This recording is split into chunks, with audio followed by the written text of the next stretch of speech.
പിതാവിന്റെയും പുത്രന്റെയും പരിശുദ്ധാത്മാവിന്റെയും നാമത്തിൽ ആമേൻ.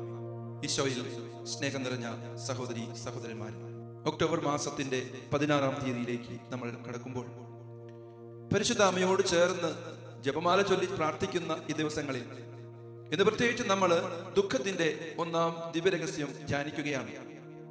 ഈശോയുടെ ഗെത്സെമനിയിലെ അവിടുത്തെ പീഡകൾ നമ്മൾ ഓർക്കുക. ഈശോ എല്ലാവരാലും തിരസ്കൃതനായി, കൂടെ ഉണ്ടായിരുന്നവരെല്ലാം ഈശോയെ ഉപേക്ഷിച്ച ഒരവസ്ഥ. ലൂക്കായുടെ സുവിശേഷം 22-ാം അധ്യായത്തില് അവിടെ 42-ാം തിരുവചനത്തിൽ നമ്മൾ വായിക്കുകയാണ്. പിതാവേ, കഴിയുമെങ്കിൽ ഈ കാസ എന്നെ വിട്ടുപോകട്ടെ, എങ്കിലും എന്റെ ഇഷ്ടമല്ല, അങ്ങയുടെ ഇഷ്ടം നിറവേറട്ടെ. ഈശോ കടന്നുപോയ ആ സഹനങ്ങളുടെ ലോകത്തിന്റെ മുഴുവൻ പാപഭാരവും ഒരു നിമിഷം അവിടുത്തെ ഹൃദയത്തിലേക്ക് കടന്നു വന്നു കഴിഞ്ഞപ്പോൾ വചനപ്രകാരം പറയുന്നു, അവന്റെ വിയർപ്പ് രക്തത്തുള്ളികളായി നിലത്തു വീണു. നാളെ വരാൻ പോകുന്ന സഹനങ്ങൾ, തിരസ്കരണം, ഒറ്റപ്പെടൽ, മനുഷ്യകുലത്തിന്റെ ആ സ്നേഹരാഹിത്യം, നന്ദികേട്, ഇതെല്ലാമാണ് കർത്താവിന്റെ ഹൃദയത്തിലേക്ക് കടന്നു വന്നത്.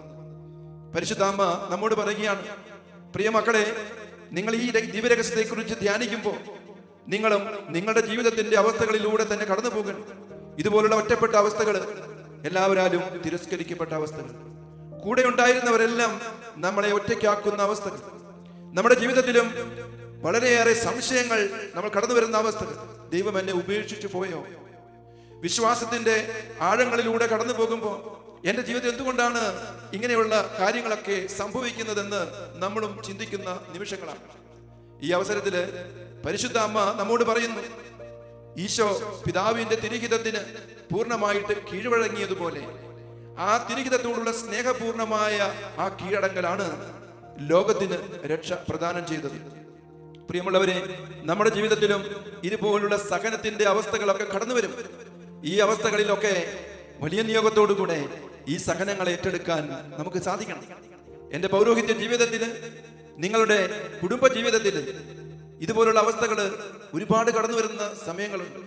ഒറ്റപ്പെട്ടു പോകുന്ന അവസ്ഥ, അതിലേറെ എന്നെ ആരും മനസ്സിലാക്കാത്ത അവസ്ഥകള്, എന്റെ സഹോദരങ്ങള്, എന്റെ ജീവിത പങ്കാളി, എന്റെ മക്കള് എന്നെ മനസ്സിലാക്കാത്ത അവസ്ഥ, എന്റെ ജീവിതത്തിന്റെ ഭാരങ്ങള്, ജോലി ഭാരങ്ങൾ, അതല്ലെങ്കിൽ ഞാൻ നേരിടുന്ന അസ്വസ്ഥതകള്, തകർച്ചകള്, രോഗാവസ്ഥകള്, മനസ്സിന്റെ പിരിമുറുക്കങ്ങള്, അങ്ങനെ പലതും നമ്മുടെ ജീവിതത്തിലേക്ക് കടന്നു വരും.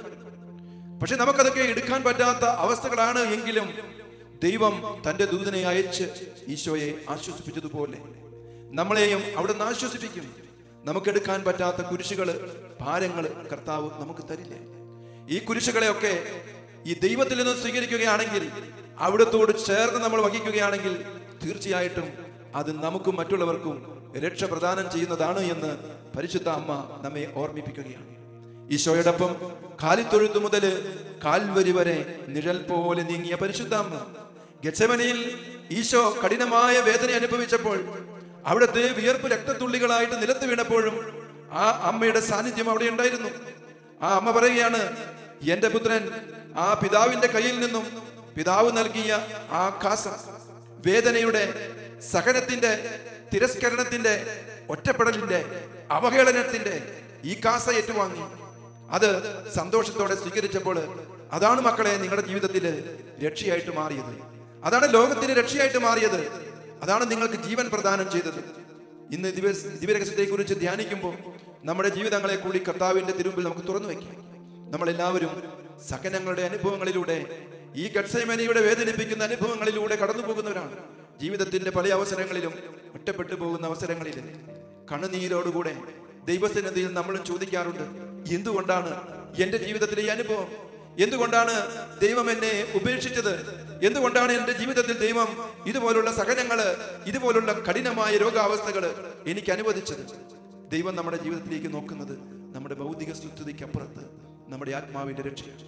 ഈ ലോക ജീവിതത്തിൽ 60, 70, 80 വർഷം ജീവിക്കുന്ന ജീവിതത്തിനപ്പുറത്ത് നിത്യതയിൽ ദൈവത്തോടൊപ്പം ആയിരിക്കാൻ, സ്വർഗം സ്വന്തമാക്കാൻ വേണ്ടി ദൈവം നമുക്ക് സഹനങ്ങൾ അനുവദിക്കുമ്പോൾ, പ്രിയമുള്ളവരെ, എന്റെ സഹനങ്ങളൊക്കെ ഈ സ്വർഗത്തിന് വേണ്ടിയിട്ടുള്ളതാണ് എന്നും എൻ്റെ മാത്രമല്ല, ദൈവം എനിക്ക് നൽകിയിട്ടുള്ളവരുടെ കൂടി സ്വർഗത്തിന് വേണ്ടി അത് സ്വന്തമാക്കാൻ വേണ്ടിയിട്ടുള്ളതാണ് എന്ന് നമുക്ക് തിരിച്ചറിയാൻ ഈ ദിവ്യരഹസ്യങ്ങളെ കുറിച്ച് ധ്യാനിക്കുമ്പോൾ നമുക്ക് ദൈവം ശക്തി നൽകട്ടെ. പരിശുദ്ധ അമ്മ നമ്മുടെ കൂടെയുണ്ട്. ആ അമ്മയോട് ചേർന്ന് നിൽക്കാം. ഈ സഹനങ്ങളിലൂടെയൊക്കെ കടന്നുപോയ അമ്മയാണ് പരിശുദ്ധ. ഈശോയോട് ചേർന്ന് നിന്നവൾ. ഈശോ ഏതൊക്കെ കഥനഭാരങ്ങൾ ഏറ്റുവാങ്ങിയോ അതൊക്കെ ഈ അമ്മയും അമ്മയുടെ ഹൃദയത്തിൽ ഏറ്റുവാങ്ങി. അന്നൊരു ദിവസം ദേവാലയത്തിൽ ഈശോയെ സമർപ്പിച്ചപ്പോൾ ശിമിയോൻ പറഞ്ഞ വാക്കുകൾ, നിന്റെ ഹൃദയത്തിലൂടെ ഒരു വാൾ കടന്നുപോകും. അതേ പ്രിയമുള്ളവരെ, ഇതാണ് ഈ അമ്മ ഇന്നും നമ്മോട് പറയുന്നത്. നീ ദൈവത്തിന്റെ ഹിതത്തിന് അതേ പറയുമ്പോൾ പരിശുദ്ധ അമ്മ പറഞ്ഞില്ലേ, ഇതാ കർത്താവിന്റെ ദാസി, നിന്റെ വാക്കിനിൽ നിറവേറട്ടെ. ഈശോ പറഞ്ഞില്ലേ, പിതാവേ, എന്റെ ഇഷ്ടമല്ല അങ്ങയുടെ ഇഷ്ടം നിറവേറണം. അതിനു വേണ്ടിയിട്ടാണ് ഞാൻ ലോകത്തിലേക്ക് വന്നത്. അതായിരുന്നു എന്റെ ഭക്ഷണം. അതിനുവേണ്ടി ഞാൻ നിലകൊള്ളുന്നു. അത് ഏറ്റെടുക്കാൻ ഞാൻ ഇതാ മനസ്സായിരിക്കുന്നു. നമുക്കതിനു വേണ്ടി പ്രാർത്ഥിക്കാം. അമ്മയോട് ചേർന്ന്, ദൈവകൃപ നിറഞ്ഞ മറിയമേ സ്വസ്തി, കർത്താവ് അങ്ങയോടുകൂടെ സ്ത്രീകളിൽ അങ്ങ് അനുഗ്രഹിക്കപ്പെട്ടവളാകുന്നു. അങ്ങയുടെ ഉദരത്തിൽ ഫലമായി ഈശോ അനുഗ്രഹിക്കപ്പെട്ടവനാകുന്നു. പരിശുദ്ധ മറിയമേ, തമ്പുരാന്റെ അമ്മേ, പാപികളായ ഞങ്ങൾക്ക് വേണ്ടി ഇപ്പോഴും ഞങ്ങളുടെ മരണസമയത്തും തമ്പുരാനോട് അപേക്ഷിച്ചു കൊള്ളണമേ.